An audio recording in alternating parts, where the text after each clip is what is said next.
I also want to thank you for being here as we discuss one of the most exciting parts of the One Big Beautiful Bill.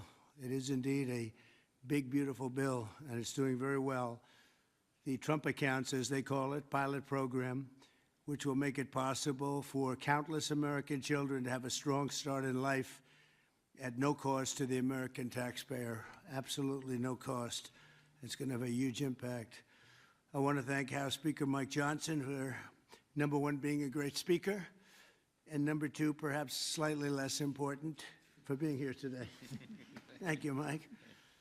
Along with Chairman Jason Smith, who's fantastic, and Representatives French Hill, August Pfluger, Blake Moore, Rob Bresnahan, and Frank Lucas. Thank you all, fellas. Thank you very much. We appreciate it very much. Thanks as well to many top business leaders from Invest America, CEO, Council. It's been a wonderful council. They've come up with some fantastic ideas. We're putting them into use. They're really the greatest business minds we have today. These men and women lead large, successful companies, and they're committed to contributing millions of dollars to the Trump account. And it's really, it's going to be something incredible for children and for their employees in many cases. Here is how the accounts work. For every U.S. citizen born after December 31st, 2024, before January 1st, 2029, the federal government will make a one-time contribution of $1,000 into a tax-deferred account that will track the overall stock market. In other words, it'll be pegged to an index that we'll pick. Right, Michael? We'll pick it. We'll pick a good one. Maybe you should be the index. I'd like to have that. These kids would be very wealthy if that were the case. That would be a good idea. I think we might do that, Michael Dell. These accounts will be private property controlled by the child's guardians, and in many cases, those guardians will be the parents. We think probably the parents will be the guardians. They'll be open for additional private contributions each year from family, friends, parents, employers, churches, private foundations, and more. This is a pro-family initiative that will help millions of Americans harness the strength of our economy to lift up the next generation, and they'll really be getting a big jump on life, especially if we get a little bit lucky with some of the numbers and the economies into the future. In addition to the substantial financial benefits of investing early in life, extensive research shows that children with savings accounts are more likely to graduate high school and college, buy a home, start a business, and are less likely to be incarcerated. Trump accounts will contribute to the lifelong success of millions of newborn babies. They are fully, and this will be very interesting, I think, for everybody to hear, they are fully funded through targeted reforms in the One Big Beautiful Bill, like the $1.7 trillion in mandatory savings, welfare reforms to stop waste and fraud, a 3.5% remittance tax, and more. And it's just a part of that. The One Beautiful Bill is among the most important pieces of legislation in our country's history. I don't think there's ever been anything bigger. And I think it's going to go down as certainly one of the most important things we'll ever have done. In addition to the largest tax cuts in the history of our country, including the most powerful border security measures ever, it delivers major economic relief to the American workers' families. And there are so many things. Rebuilding our military, we built it just 8 years ago. We started and did a great job, but now have to rebuild it again, plus technology change. All of a sudden, it's about drone. You know, we have a new form of warfare. It's drone warfare. So a lot of things change. We did a great job with the military, but now we're going to have to do some little tweaks, to put it mildly. And we'll be doing that, and we have it all nicely funded. I look forward to signing this into law. It's really something that we're having such an opportunity. And I have to say, he's here with us. He's a person that I've admired for a long time. You take a look at what he's done and followed his record. And it's Dell Chairman Michael Dell. He's done such an incredible job. It's as a business person, I study business people, and that's a perfect one to study. It should be almost mandatory reading. So I want to congratulate you on that, and thank you for the idea, because you're the first one that really brought this to my attention. I know that you and your friends have been talking about it for a long time, but other presidents didn't get it done, Michael, right? So we got it done. Congratulations. Thank you very much. Sure. I want to also give some recognition to my friend Brad Gersonner, who helped get us all organized and That's right. and actually Thank you very much. Good, Brad. spearheaded this. Good. And also we have with us a very powerful man in the world of business, CEO David Solomon of Goldman Sachs. David, thank you very much. Thank you for having me Longtime here friend. today. Thank you. Thank you very much. Uber CEO Dara Khosrowshahi. Where is Khosrowshahi? Right here. Where? Thank you very much. That's a hell of a name, but you've done a hell of a job, so that's appropriate. And also, again, Chairman Smith for doing such a job. Nobody knows taxes better than Chairman Smith. When we have a problem, Mike, we go to see Chairman Smith, right?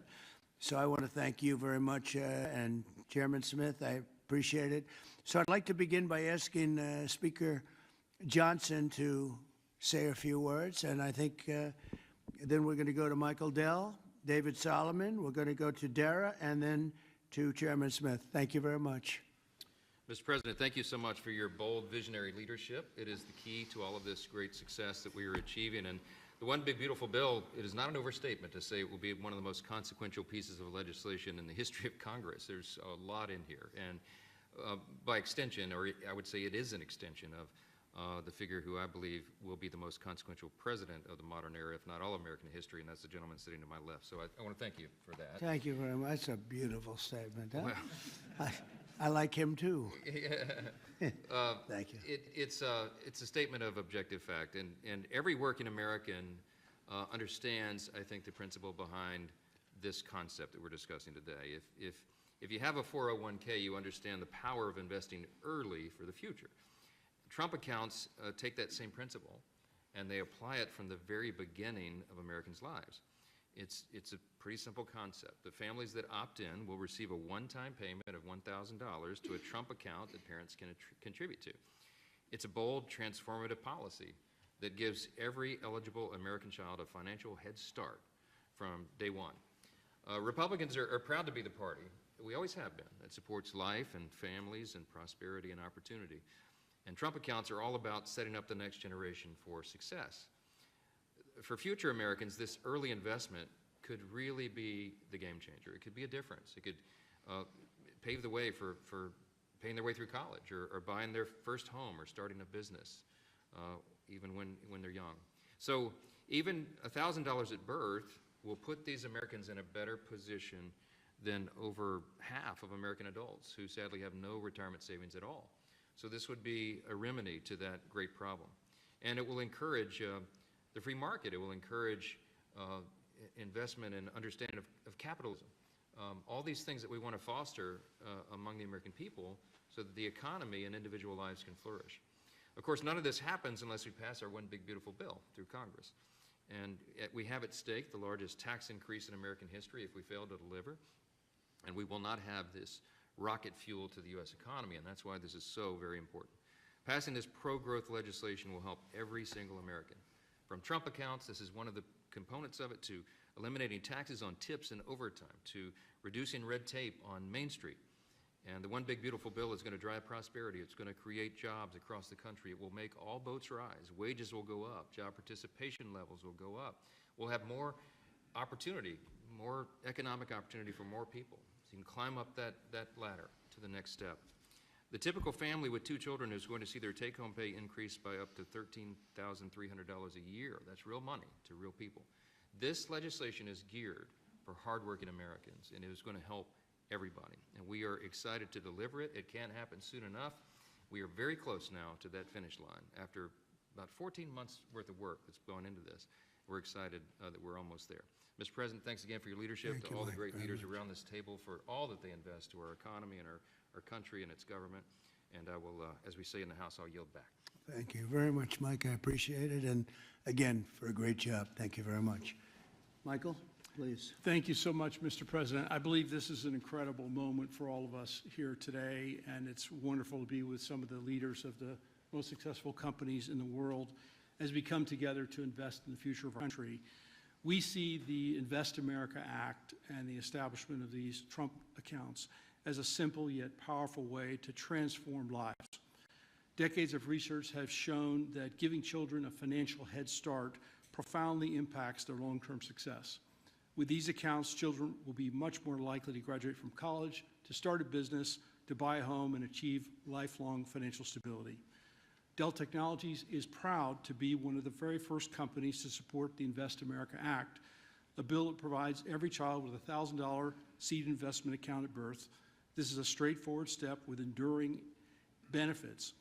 Following your inspiring lead, Mr. President, Dell Technologies will match the government's contributions, dollar for every child born to a Dell team member. This isn't just a new benefit, this is an investment in our people, their families, our communities, and America's future. And it embodies our core belief that opportunity should begin at birth. My wife Susan and I, also through our family foundation, have been closely studying the Invest America Act. And assuming that it becomes law, we expect to make a very significant gift. We view this initiative as a powerful platform for philanthropic innovation aimed at helping children thrive wherever they come from, particularly those families who have been historically left behind. Mr. President, you articulated it perfectly. These Invest America accounts will give every new American child a genuine opportunity to participate in history's greatest engine of economic growth, the American economy. The funds in these accounts invested in American enterprise and innovation will grow over time into substantial nest eggs, providing support for education, home ownership, and starting families. The ability of friends, benefactors, and employers to match the government's generosity amplifies the life-changing potential of this initiative. Thank you, Mr. President, for your visionary leadership on this critical issue. These Invest America accounts will profoundly impact countless young Americans, ensuring they truly benefit from what Abraham Lincoln described as the right of every American, the right to rise. Thank you. Thank you very much, Michael. And we really have come a long way since you came to see me about 6 months ago with your beautiful wife. We had a nice talk. I said, that sounds pretty good. Let's think about that. And it's everybody I've spoken to about it, they can't even believe it. And because of great politicians and political leaders like we have, I think this is going to go quickly, very well and very quickly. So I appreciate it. Thank you very much. David Solomon, please. Thank you, Mr. President. I'm thrilled to be here with everyone and excited to participate in this important and timely discussion. I'd also like to acknowledge the efforts of so many in Congress on this very significant issue, and in particular the members here, and particularly the leadership of Senator Cruz and Representative Moore, who have played a big role in helping drive this forward. We also wouldn't be here today without the leadership of Brad Gersonner and Michael Dell in really having the vision, the energy, the passion, the commitment to help move this forward. So thank you both. There are many reasons why the United States has the largest and most dynamic and most innovative economy in the world. But one of the most important is the fact that our system of democratic capitalism incentivizes a culture that does not penalize people for taking risks.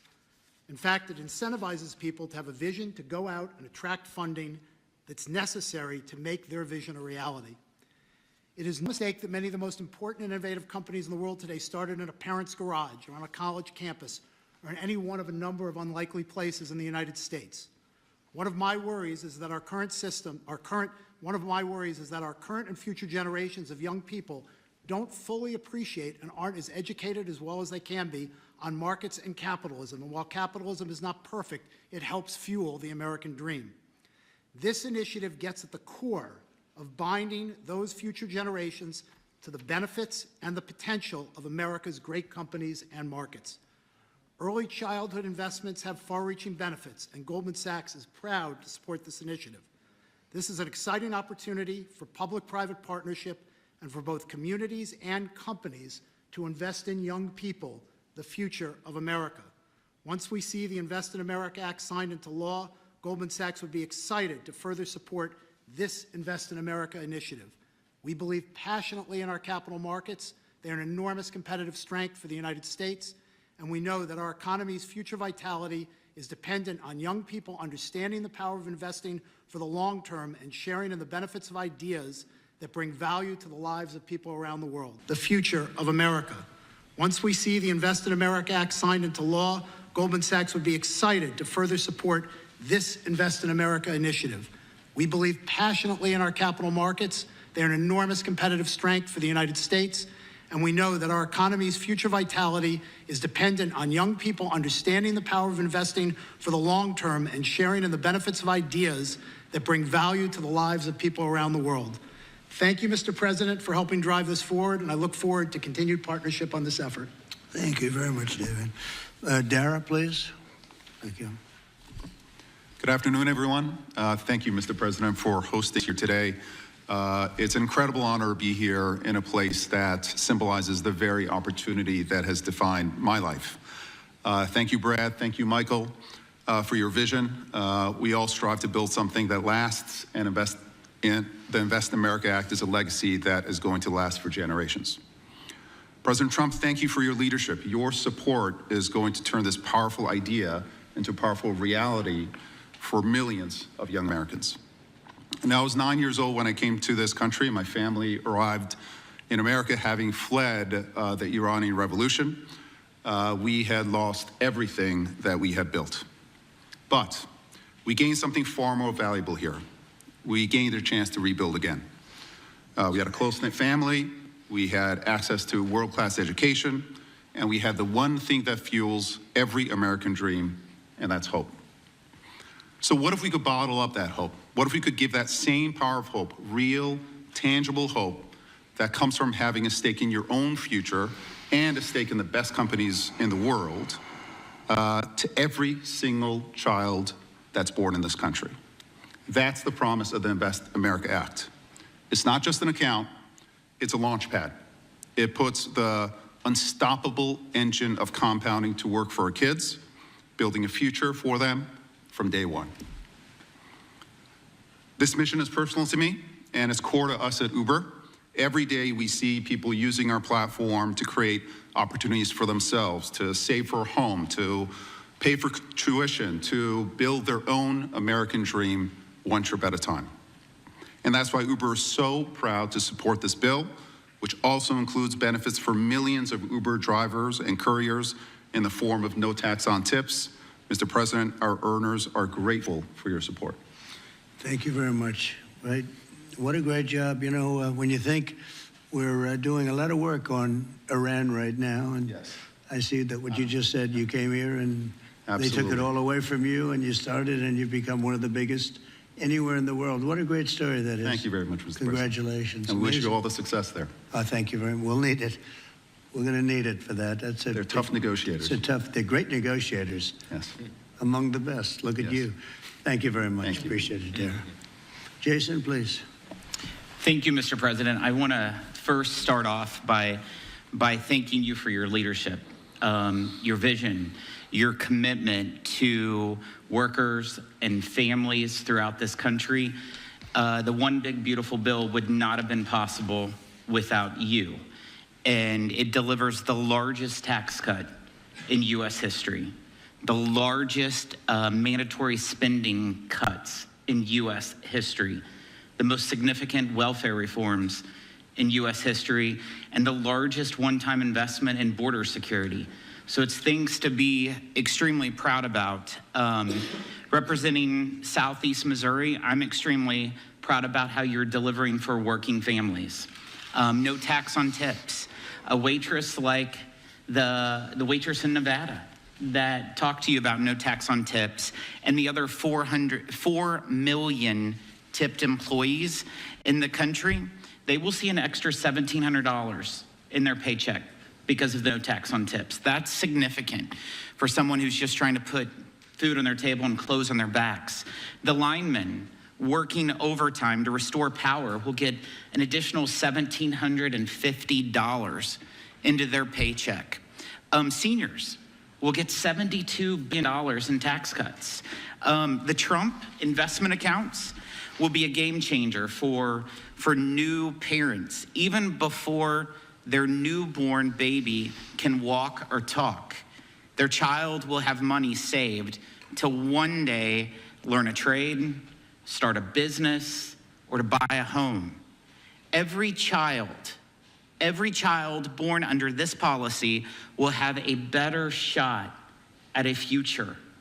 It does not matter if they live on a city block or on a county road. This will make a significant difference to their lives, and it's because of your leadership, Mr. President, and we say thank you. Well, thank you very much, Jason, and hopefully we're going to get that through, and we have a certain date picked out, an ideal date. If it takes a little longer, that's okay, but ideally we're going to get by a certain date. And again, I think it's one of the most important pieces of legislation we've ever had before us and that the country's ever had. I'd like to ask, if I might, Brad Gersonner, one of the most successful people in our country. I'm a friend of Michael very much, and Michael has great respect. And if you don't mind, Brad, I'd like to say a few words, please. Thank you. Well, first, it's a great honor and privilege to be here. We wouldn't be here without your leadership.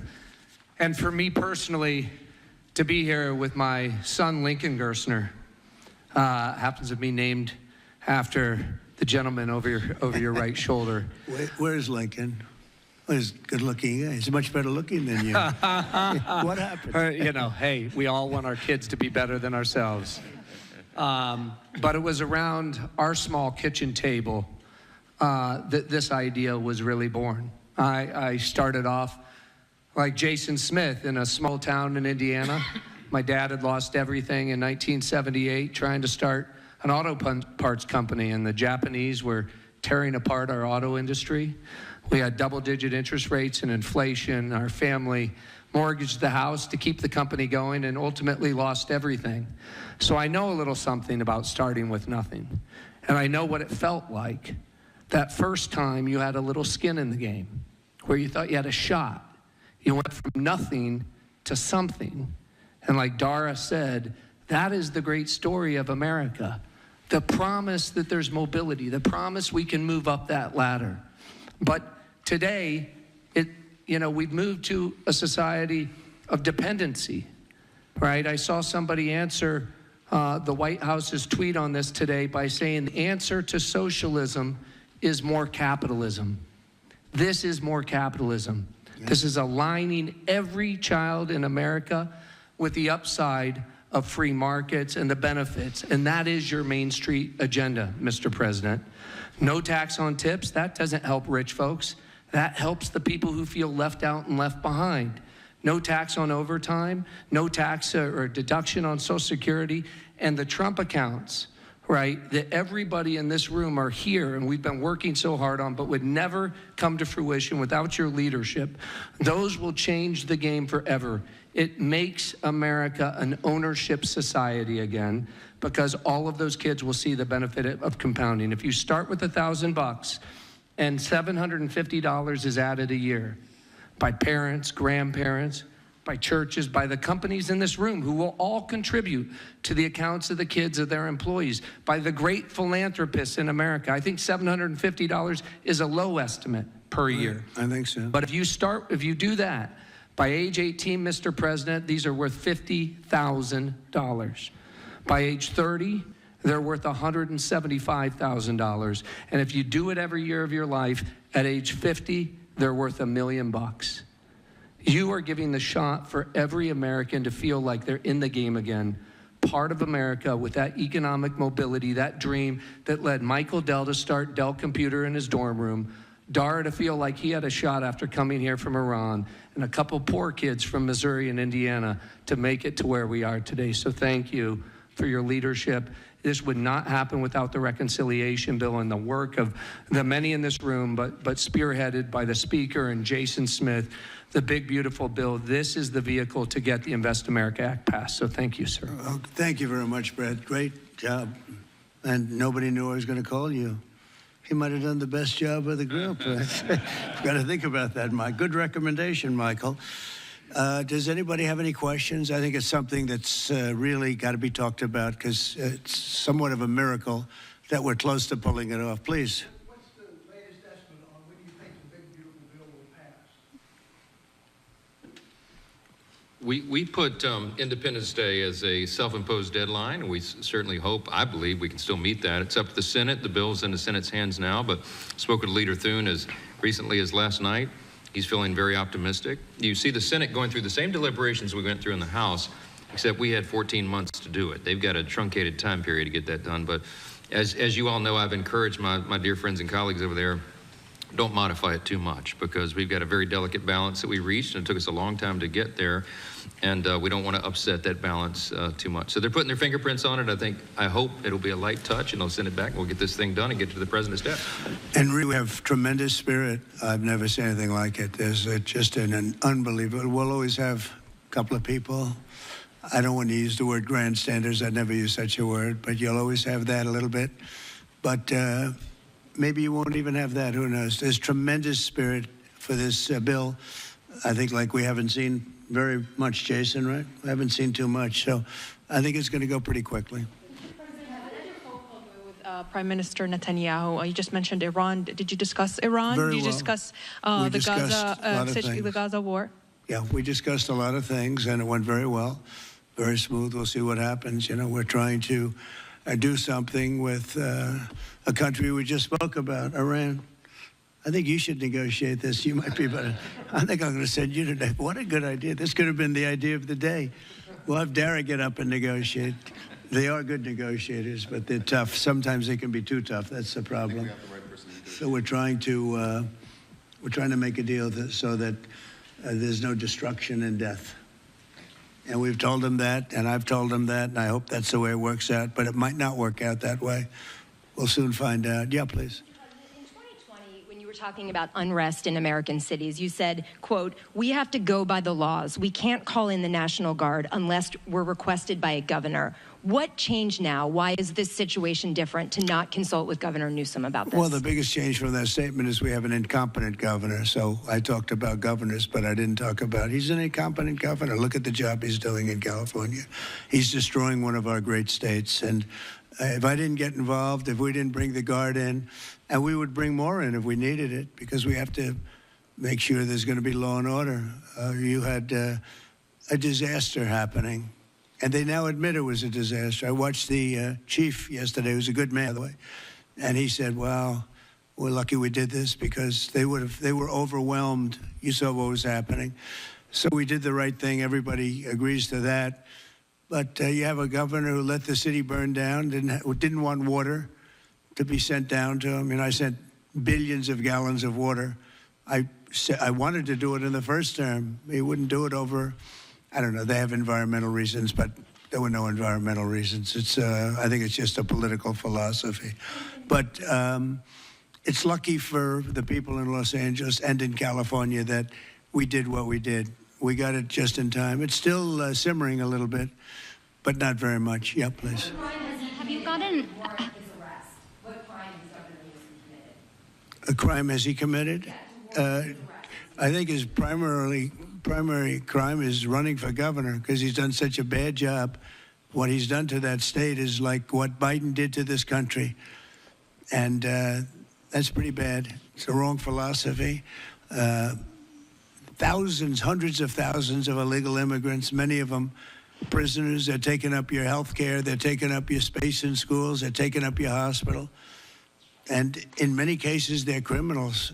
And we have to do something about it, and we're doing something about it. I want to thank the incredible patriots of ICE and Tom Homan, who has been incredible, and Kristi Noem, likewise incredible. The job they're doing, and it's like an unforced error. There was no reason for this. 21 million people were allowed into our country, and many of those people were criminals, and it's a shame. It's a shame, but we're getting them out, and I will say, I think it's a 95-5 issue, just like so many other issues, 95-5.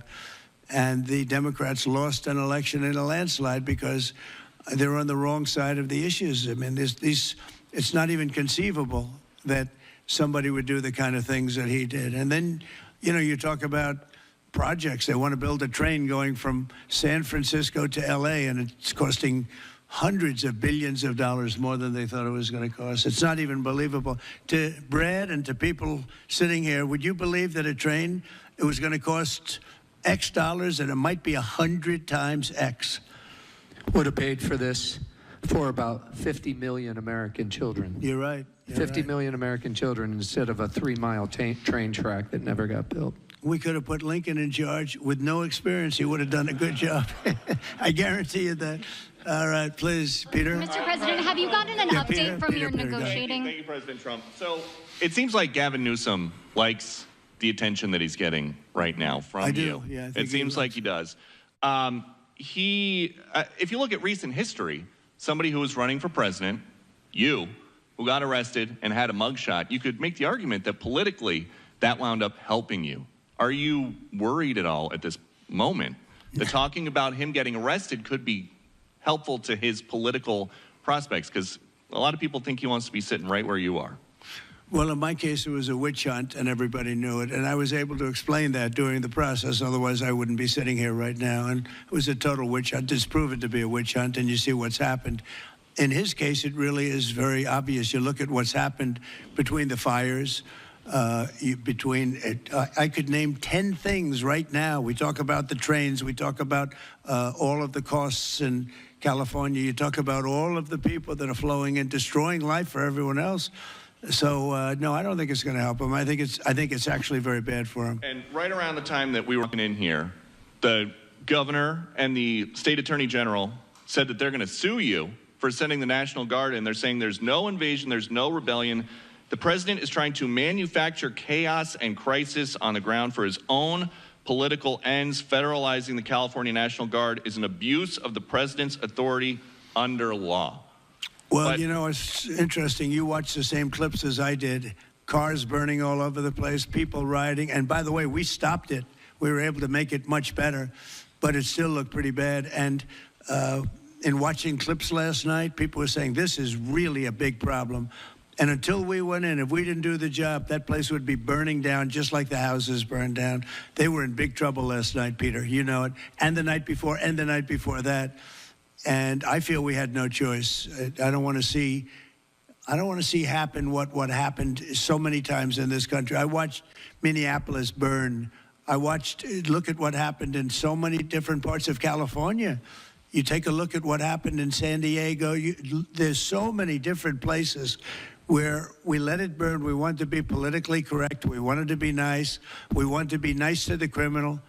And what you're doing is destroying the fabric of our life in this country. No, we did the right thing. We've been given credit by people that I would least suspect. Why I would say that some of the people that came in and said, thank goodness, they said, some of them, thank God that Trump got involved. And I'm very happy I got involved. And I think Gavin, in his own way, is probably happy I got involved. Yeah, go ahead, Peter. What do you make of the fact that he says, you want a civil war on the streets of America? No, that's just the opposite. I don't want a civil war. A civil war would happen if you left it to people like him.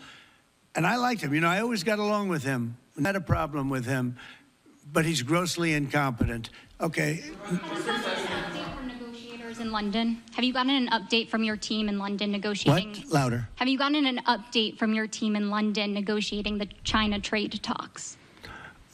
We are doing well with China.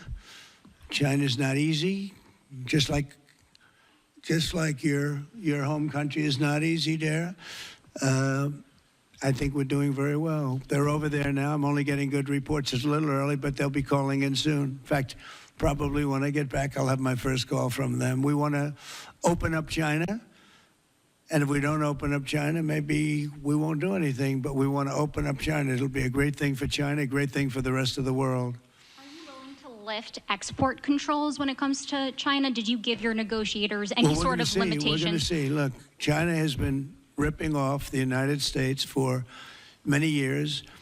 Nobody charged them 10 cents. No president had the courage to charge China for whatever reason. They didn't want to do it. I took in hundreds of billions of dollars. I put on tariffs on China when I got in first term. And we took in hundreds of billions of dollars. And then I did it again, but I did it for a lot of others. If you look at the stats, The deficit last month was cut in half. Everybody was shocked. I wasn't shocked. I think a lot of the people at this table weren't, because they saw the billions of dollars that were pouring in, and the tariffs hadn't even started yet, just about. They were in cars. They were in some countries at a very minor level. And we cut the deficit in half, and it was a big story a couple of days ago. They said, I don't believe, one of the announcers on a business network went wild, said, I can't believe these numbers. Those numbers are good. The numbers are going to be very good. I think we're going to have a great 4 years. You know, we had the greatest economy in history during my 4 years. I think this one's going to blow it away. Yeah. Mr. President, Go ahead, please. do you have a message for Greta Thunberg, and did she come up on your call with the Prime Minister today? Well, she's a strange person. She's a young, angry person. I don't know if it's real anger. It's hard to believe, actually, but I saw what happened. She's certainly different. Anger management. I think she has to go to an anger management class. That's my primary recommendation for her. Was she kidnapped by Israel, as she says? Was she kidnapped?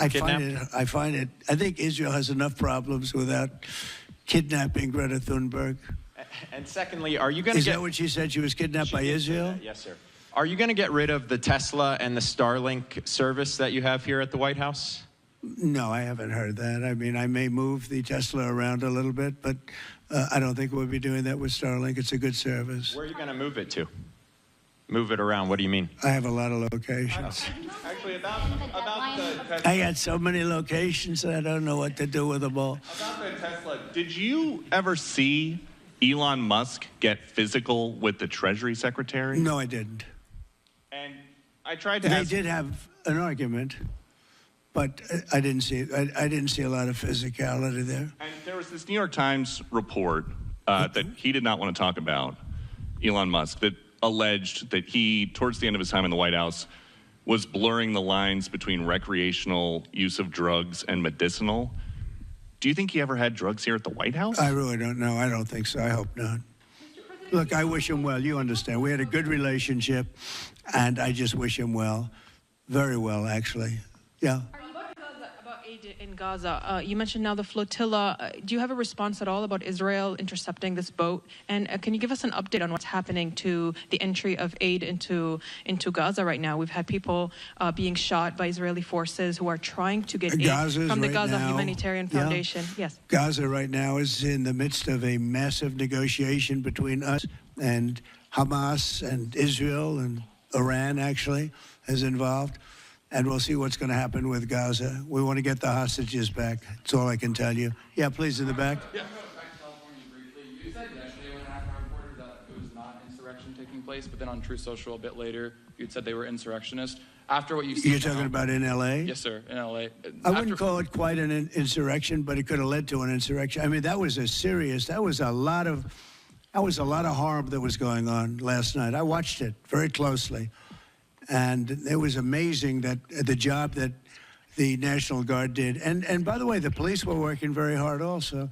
But, you know, the police are given instructions to be politically correct. I said, no, you don't have to be politically correct. You have to do the job. And on Elon Musk, do you plan to speak to him on the phone anytime soon? I know some... Which one? On Elon Musk, do you plan to speak to him on the phone anytime soon? I haven't really thought about it, actually. I would imagine he wants to speak to me. I would think that. If I were him, I'd want to speak to me. And maybe he was already called. You'd have to ask him whether or not he's already called. But I'd have no problem with it. If he calls you, pick up and speak to him? Well, I don't want to say that, but I would imagine he'd want to talk to me. Mr. President. Yeah, please. You were supposed to get a counter proposal from Iran today. Have you gotten that proposal? And what is the main impediment? We have a meeting with Iran on Thursday, so we're going to wait till Thursday. And what's the main impediment to getting a deal? Well, they're just asking for things that you can't do. They don't want to give up what they have to give up. You know what that is. They seek enrichment. We can't have enrichment. We want just the opposite. And so far, they're not there. I hate to say that, because the alternative is a very, very dire one. But they're not there. They have given us their thoughts on the deal, and I said, it's just not acceptable. So this is the main topic for Prime Minister Netanyahu today when you spoke? I would say, yeah. I don't know what else I can talk about. The weather. Well, you can talk about Lebanon. Pretty much that's the main topic. Yeah. Mr. President. We talked about Lebanon also. Yeah, we did. What about Lebanon? Well, Lebanon's working very hard. They have a great new ambassador that I put there. Man, I know very well. He's very smart. I didn't even know he was Lebanese. And I said, why would you want Lebanon? He said, I was born there. I love it. I love the people. I said, you know, it's very dangerous going to Lebanon. There are some ambassadorships that are wonderful. There are some that are dangerous. I said, Michel, his name is. It's a he, Michel, very elegant man. And I said, why would you want this? And he said, because I love my country and I love those people. I said, it's very dangerous. He goes, I don't care. This is not a man that lived on danger. He's a very successful man from here. And he wanted to be the ambassador despite probably a very dangerous situation he's going into. You see what's going on. But I had great respect for that. He loves that country. He loves it. He was born there. He loves the country. Yeah. Mr. President, you've got a big, beautiful parade coming up on Saturday. We do. What's your biggest expectations for that? And I've got a second question in regards to Gavin Newsom. Go ahead and talk about the big, beautiful parade. It's such a, thank you, Brian. It's such a, I think, important moment for this country. You know, 2 weeks ago, I was calling people and back and forth with leaders, including President Putin, including French president, including lots of different people.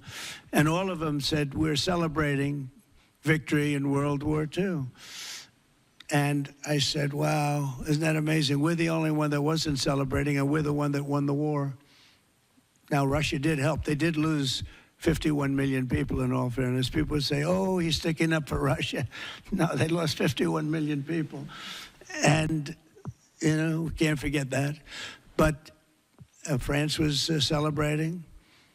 And, as you know, Hitler made a speech at the Eiffel Tower. But when I spoke to President Macron, he said, oh, we are celebrating the great victory of World War II. And I think that's great that he was doing it. But we're the one that won it, and we weren't celebrating. I said to myself, you know, isn't that crazy? And I think it's time for us to celebrate a little bit. You know, we've had a lot of victories. We won 2 world wars, and then we go out and change the name of the forts where we won the wars. You go out. We win world wars from Fort Robert E. Lee, from Fort Bragg, from all the different forts. And what do? We change the name of the forts because we want to be politically correct. So a lot of them we're changing back. You probably noticed Fort Bragg and others. But I think it's a time to celebrate our military. You know, we've rebuilt our military largely, little low on ammunition. That's because it goes out very fast to other countries, one in particular.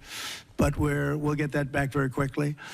But we have a military the likes of which nobody has. Nobody comes close. We have the best equipment in the world. We make the best equipment in the world. There's no military like our military. We showed that with ISIS. I was told by the television generals it would take 4 years to win, and we did it in 3 weeks. And it was headed by General Raisin Kane, who's now the chairman of the Joint Chiefs of Staff. He's great. Just left him. No, I think it's time that we celebrate. And I sort of have to laugh at these people. Well, you know, you're going to spend a lot of money. A lot of that money is being paid for by me and people that make donations. I don't know if you know that. A lot of it won't even come out of the military. I think I can say that, Susie, right? We have people putting up money to do it. Not that it's necessary, because I think it's a great expenditure. We have many tanks. We have all sorts of new ones and very old ones, old from World War I and World War II. It's really a celebration of the Army. So the Army is a year older than the country. So next year we celebrate 250 years, but we're celebrating the Army on Flag Day. And it's not my birthday. It is my birthday, but I'm not celebrating my birthday. I'm celebrating Flag Day. It happens to be the same day, so I take a little heat. But Flag Day is the appropriate date. And we're celebrating 250 years of the Army, a great service. And remember, you know, think of it, we won so much. We won World War I, World War II, so much else. And then we became politically correct. But I can only tell you that I was told that ISIS would take anywhere from 4 to 5 years. And we did it in 3 weeks. You were there, you watched, right? We have the greatest military in the world. Nobody can beat us. As long as we have our right leadership, nobody can beat us. If we have stupid people running it, like you had in Afghanistan. When you look at that, first of all, Afghanistan should have been an easy victory as a war, but we were so sad the way we fought it, so ridiculous. We fight not to win, but we didn't used to be that way. And we're celebrating, because I think the day in Afghanistan was the saddest period of time in the history of our country. That was a Biden mess with bad generals like Milley and others. They were bad. They were incompetent generals. I know all the good ones and the bad ones. We got rid of most of the bad ones. But it was time to celebrate, and that's what we're doing. So it's on June 14th, and it's going to be a parade the likes of which I don't know if we've ever had a parade like that. It's going to be incredible. We have even though it's the Army, we have a lot of those Army airplanes flying over the top, and we have tanks all over the place, and we have thousands and thousands of soldiers going to bravely march down the streets. It's going to be a beautiful day, I think, and we're going to celebrate our country. You spoke of leadership, and real quickly, speaking of Gavin Newsom, is he the right leader for California, considering how massive their economy is and all these U.S. investments coming in? Is he the right governor and leader for the future of California and for U.S. investments? I don't think he is. I mean, I think he's done a terrible job. And, you know, he's a guy, I always got along with him. You look at his past statements about me. I was a great president. I always took care of California, you know, all that. But I'm just talking on results. You look, you know, he has the advantage of beautiful weather, maybe the best weather of any state when you think about it. Beautiful weather, beautiful ocean, beautiful everything. You have all the advantages, and he didn't take advantage of that. And he's let people come in by the millions who are overrunning your hospitals, your education system, and your police. Your police are being overrun. Look at what's happened. He should only be happy I sent in the military, because if I didn't send them in, you would have had a problem there, the likes of which we haven't seen in a long time. Yeah, please. Thank you, Brian, very much. Supersonic flight. On supersonic flight. Supersonic yes, flight. Sir. I know you just signed an executive order on it. Do you want to see a supersonic Air Force One in the next 10 years or so? Oh, well, I don't care too much about that, but I would like to see, you know, if you think about it, flight, the word flight's an interesting word, but it's probably the only category where we've actually gone backwards, because we used to have the Concorde, and we could fly to London, Brad, very quickly and nicely. And today it takes you 2 times and 3 times as long. It's the only thing where we've regressed. By the way, the Concorde, to my way of thinking, to this day, Michael, because you're very much into aesthetics, I know, but to this day was one of the most beautiful pieces of art I've ever seen. It was a piece of art, the beauty of the Concorde. It was the most beautiful plane, but it was you know, got you there in half the time. Now you spend a lot of time, and there's no reason for it. Because, you know, they have the sonic boom. It's not a huge problem, but they have the sonic boom thing pretty well figured out. The technology changes, the change in the skin, the change in weight, all of the other things. There's no reason why we shouldn't do great. So we are making it possible for them to do supersonic and get us back on the track. I mean, think of it, 30 years ago, we actually had planes that flew much faster than we do now. It took you half the time to get to a location. So we've regressed, and we're going to progress. Yeah? Right. Sort of an amazing thing, isn't it, though? We've gone backwards. On Wall Street, they haven't done that. If Goldman Sachs was like that, you wouldn't have Goldman Sachs anymore. Yeah, please. Are you planning to deploy Marines in California to address the situation in Los Angeles? Are you going to deploy Marines in California? We'll see what happens. I mean, I think we have it very well under control. I think it would have been a very bad situation. It was heading in the wrong direction. It's now heading in the right direction. And we hope to have the support of Gavin, because Gavin's the big beneficiary as we straighten out his problems. I mean, his state is a mess. And I'd like to get somebody involved in the rail, because, look, personally, it should have never been built, because you can fly there for $2, and what are you doing? They're doing that. You could drive, you could do lots of different things. You know, if they did a study, if you gave every passenger the finest limousine service in the history of our world, the most expensive chauffeur-driven, white-glove limousine service back and forth, we would have saved billions of dollars as opposed to building this monstrosity that's going up. And I've never seen anything. You know, I've seen cost overruns. I'm a person, I've always done well on cost overruns. I don't have them. But I will tell you, I have never seen cost overruns. You see them where they're 20% more, 50%, 100% more. These are thousands of percent. Nobody even knows. They have no idea. And it was supposed to be from San Francisco to Los Angeles. Well, they just made it way outside of Los Angeles. Where it's stopping in the middle of, I don't want to say nowhere because I happen to like one of those little cities very much, but it's way short of the destination. And our government is saying, you know, why are we involved in this thing? It's been handled so badly before him, but he really blew it. So, you know, all right, one more question. Can you speak to any of the discussions that were had there and the purpose of that retreat, your time at Camp David? On a what? Your time at Camp David, can you speak to what discussions were had there and the purpose of that retreat? Well, I don't want to speak to discussions. I mean, I told you what we were there for a little bit. We had discussions on many topics. We had a group of people, large group of people, including generals and admirals and lots of others. And all I can say is our country's in great shape. We're in great shape economically. The bill that Mike and Jason and all the people are working on is going to be, I think, amazing. I think it's going to be one of the most important pieces of legislation we've ever had in this country. It's going to do things that you wouldn't believe. We're going to, you know, I have a very simple phrase. We ran an election on very simple words: make America great again. That's what we're doing. We're making it great. We're making it safe. We're making it beautiful. And we're making it very wealthy again. You know, wealth is okay. You need wealth to take care of lots of other people. We have to make our country better. It has to heal from 4 years of abuse. Our country was abused badly by a very incompetent person and a group of people that weren't incompetent, but they were radical left lunatics. And they ran the country with an auto pen.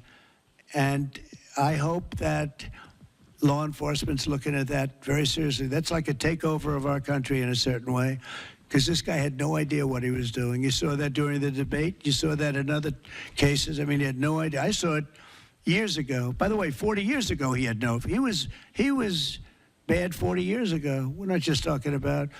And they always like to say age, but it's not age. I know people 88, 89, 92. Bernie Marcus, who just passed away, was 95. I spoke to him a year before. He was 100%. It's not age, it's something else. But whatever it is, you can't have that in this country. The damage he's done to this country is unbelievable. But the good news is we've got much of it fixed already, and the rest of it will happen. Thank you all very much. Thank you. Thanks, guys. Let's go back out this way. Right, so President Trump wraps up that roundtable, going more than 50 minutes, talking, of course, about first investing in America, but then taking a lot of questions from the media, of course, talking about the ICE protests that have happening in L.A. and beyond, and then taking some other questions as well. But again, we brought that to you all in real time here on Live Now from Fox without any commercial interruption. It was just like